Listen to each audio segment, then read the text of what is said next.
Action. Hey, welcome to Career Services. I'm Shawn. Shawn? Nathan. Nathan, what's up, Nathan? Not much. Call you Nate? Yeah. All right, Nate. All right. Well, welcome. Thank you. All right, it's a little cold in here. That's all right. It's okay. It's hot outside. Yeah. All right, so welcome to Career Services. Like I said, my name is Shawn. I'm your career counselor. So All right. welcome. All right. Thanks for being my career. So, Nate, tell me a little bit about yourself. What brings you on today? I just finished my undergrad, and I'm thinking about thank you, getting into a grad program. I want to just kind of keep moving with my career and get all the education I can here. This wonderful institution. So so I just want to get some advice. I'm a little uncertain on some things as far as what to pick. All right, cool. And I know we spoke a little bit via email when we were setting up your appointment. Did you by chance get the email I sent you with some of those? Yeah, did all those tests. Yeah, I know it was a lot. Yeah, it's okay. You know, the nice thing is when it's a test based off your opinion, I'm fine with taking those ones. No right or wrong answer. Yeah, so, I mean, you're good. Yeah, I just clicked with how I felt. Okay, cool. And it's, as you can see, we have quite the thick results here, but we're going to go through everything step by step. Okay. I'll try to help you make some sense out of this, and we'll try to see, where you fall in. You know? All right. So, well, what are some of your interests, some of your hobbies? I like being outside, spending time with my family. I like music. I like just reading. Just kind of fun. Just exploring things, just figuring things out, how things work. I just like being and just being around people, being out and about, and being active. I like to be active. Like to live life. Yes, Yeah, definitely. Liver of life. That's cool. Yes. Did you have any questions or any difficulty completing those assessments that we went over? Nope. It was just follow the each one all the way down. Step. Yep. All right. Well, cool. Well, like I said, I'm your career counselor. It's my job to try to help you explore some of your possible career options, explore your level of career readiness, kind of get an idea of where you want to go, what you're doing to get there, or what your interests are, and hopefully we can use those things to try and pinpoint an area for you. That's what I'm really looking for, because I just a second opinion. Sometimes I'm like, I don't know, things like that. So I'm really looking for some good guidance on what to go for. All right, cool. Me as well. Let's roll right into it. All right. All right. So first thing I'm going to talk about is that personality assessment link I sent you. So it basically follows the Myers-Briggs type indicator, which basically seeks to kind of identify a personality type, so you can get an idea of what are some of the characteristics that you have, and then later on we'll use this to build upon our search for possible career matches and things like that. Okay. So within the Myers-Briggs type indicator, you identified as a campaigner, and I'll tell you a little bit about what that personality type is like. But the first one, it falls into an overall category of diplomats. Okay. So as you can see right here, we have analysts, we have diplomats, sentinels, and explorers. Okay. So you're a diplomat, so I'll save you the class lesson for later. All right. All right, so a diplomat focuses on, they're intuitive and feeling. They focus on empathy and cooperation, shining in areas such as diplomacy and counseling. Wink, wink. People belonging to this type of group are often cooperative and imaginative, and they often play the role as the harmonizer in social circles. So do you find yourself being like the glue that holds your friends together and all that stuff? Yeah, really, a lot of those things you just mentioned really fit my personality. I never really thought about that until I saw the definitions, and that's really is, and it's kind of just gives you an idea of really where you're, a different perspective. The diplomats are, you're warm, personable, you know what I mean? Things like, does that seem to describe you? Yeah, absolutely. That's what, that's what people tell me too. So, sometimes that's a good gauge. So within this realm of diplomats, what's cool is that, so there are four subtypes to say. So there's the advocate, quiet, mystical, very inspiring. The mediator, poetic, kind, altruistic. The protagonist, charismatic and inspiring. And then this is where you fall, the campaigner. And enthusiastic, creative, sociable, free spirits who can always find a reason to smile. Yeah. Okay. Cool. That's So I definitely- mean, you have some of all of these things. You know, Yeah. but this, Yeah. As you're going through the list, I'm like, oh, I got a couple there, but like that last one, campaigner definitely seems to fit my profile. the real free spirit, go with the flow kind of. Yeah. Exactly. No. Yeah. It was me too. It's me too. All right, so the campaigner, like I said, is a true free spirit. They're often, the life of the party. Do you find yourself kind of going into a room and just being, charismatic, working, you're friendly? Yeah, I'm friendly. I don't necessarily have to be the center of attention, but I have no problem like introducing myself or just kind of, if I'm there, I'm gonna have as much fun as I can. That type of thing. Sound like me when I was just finishing. That's nothing wrong with that. All right. So a little bit more about the campaigner. More than just sociable people pleasers. They're shaped by intuitiveness. They're able to read between the lines. You know what I mean? Mm-hmm. They spur to creativity and imagination, and these are some of the things that are arousing for them. High energy, people focused, people oriented. No, I like being around people. I feel most comfortable interacting with people than I would be just probably on my own. And just, I like, definitely that hits it right there. All right. Well, Nate, if you don't mind me asking, what are some things, after looking at this portion, what are some things that come to mind? Like, you know what I mean? Just something that I interact with people. Like I don't think I could see myself being in a cubicle and doing reports. Nah, whatever reports are, but doing reports, you know what I mean? And to me, I need to be working with someone, I think, to solve a problem, or, I just need that thing to bounce ideas off. Like two heads are better than one type of thing. Okay. Well, let's get down to the nitty gritty.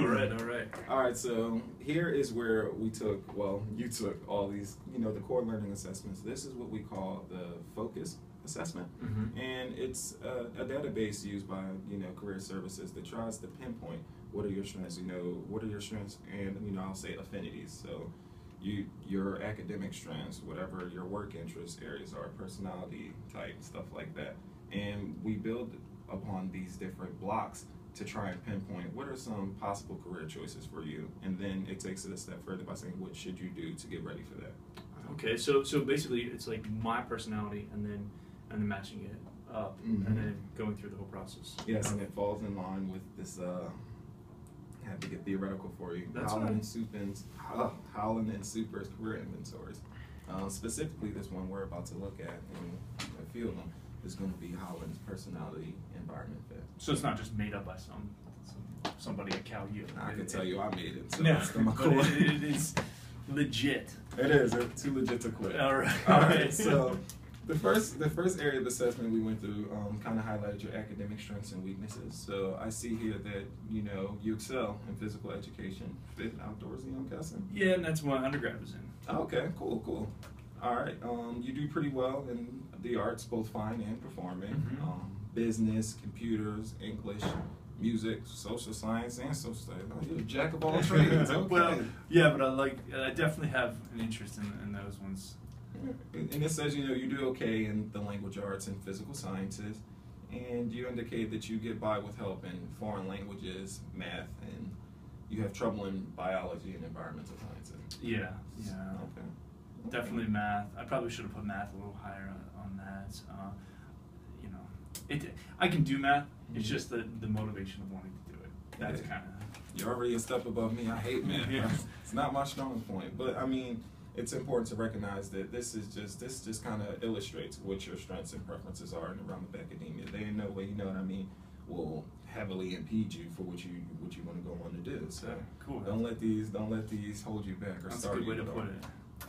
All right, the next part, career planning status.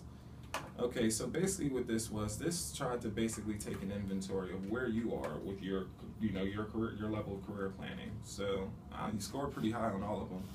It's basically ranking your self-assessment, your level of career exploration, and your level of career planning satisfaction on a scale of 1 to 5. So here in career self-assessment, you scored a 4, which is pretty good. So you've already started thinking, you're already pretty conscious about what you want to do. You've already been kind of looking into what it is that makes you tick. What are some characteristics or strengths of you. You know what I mean? Mm-hmm. And this is important because it helps you identify which occupations or major areas of study you would prefer. You know what I mean? Here in career exploration, it says that you scored a 3.5, which is also pretty good. It indicates that you're moderately involved in career exploration. You're still giving it some thought. You're looking into it, which is leaps and bounds better than a lot of other students that don't even give it any consideration, their future career possibilities. That's why I'm here. And a 3.5 in career planning satisfaction. And this is basically just the extent to which you're satisfied with the results of your career planning. But I'm gonna add on like a 0.2 to both of those because you're here, and that's already a good step. So the seat here, that's what yeah, you're doing good. All right, this next one, the work interest area assessment. So before, what I was talking about, Holland's theory of person environment fit. So basically, to simplify that, I know it can sound like a lot. We want to take your personality type and see if we can place it in, what type of environment would be the most conducive for you, So it says here that you scored pretty high on social, artistic, and enterprising, and relatively low on investigative, realistic, and conventional. Let me tell you a little bit about, these top three. And we can go on a little bit later into the three you didn't score so well. Okay. So social, the helpers. The social personality type are the ones that, you feel comfortable working with people. It doesn't necessarily have to be structured or unstructured, but you definitely excel and have an affinity for people-oriented, occupations such as, counseling or education, something like that, and being around people. Artistic, the creators. So a little less structured, maybe that's an indicator of what your future preference may be. You prefer areas where you can be expressive and let your creativity flow. Things where imagination and free thought may be encouraged, instead of like a rigid system of day-to-day data, whatever input. That cubicle job that you described earlier. Okay, and then enterprising. So enterprising people are they're the leaders, the ones that excel in leadership roles, the managers, the project leaders and things like that. So the combination of these three interest areas or these three personality types are very strong qualifications that could put you in any really good job. So, and right here it lists basically some possible occupations based on what your career interests are. So we have academic advisor, career technical education teacher, career counselor, wink wink. No, and I mean, what's most important is what you prefer, you know what I mean? And this list is incredibly expansive. So you have a lot of matches here, a lot of things that you could do, a lot of possibilities here. And one of the things that we like to encourage is, go through some of these options, discuss them. We can look into any that you want as in depth as you want, so we can kind of start putting together that plan for you. So tell me real quick, Nate, what kind of comes to mind as you first see this? Well, the counselor stuff, definitely. I don't want to be a clergy. But high school counselor, teacher, these are all things that kind of match up with both my undergrad and kind of some things I'm thinking about with my master's. So I feel like this is starting to focus in for me here. So I think it's good. What was your undergrad in? Physical education. So Okay. Health and physical education. So I like aspects of teaching and working with youth and things like that. And it all seems to coincide very well with, the areas that you scored the highest in. So, all right, cool. Well, we're going to go on to the next one. Another personality assessment, as if you didn't get enough. And this is basically, this is just going to highlight, your personality type and, what role that may play in your selection of a career. So your personality type is that you like to focus your attention on the exploration of new ideas, you're innovative. You want to work on things that are going to, provide some kind of tangible, solution or product to society, which is awesome. You approach new projects with an, open-minded, flexible sense of 10% battery. Sense of, whatever. So, and that's cool. So. Oh, that's good. I mean, that's definitely here again matches up from how I feel and how people say about my or recommend to me, and what I've taken so far. So I feel like I haven't wasted my undergrad. I don't know. Listen, you have the building block. You're and then once again, this is why I'm glad you said that. That's why it's important to come see a career counselor, because we're here as a resource. We are here to help. We're here to guide and facilitate any new awareness you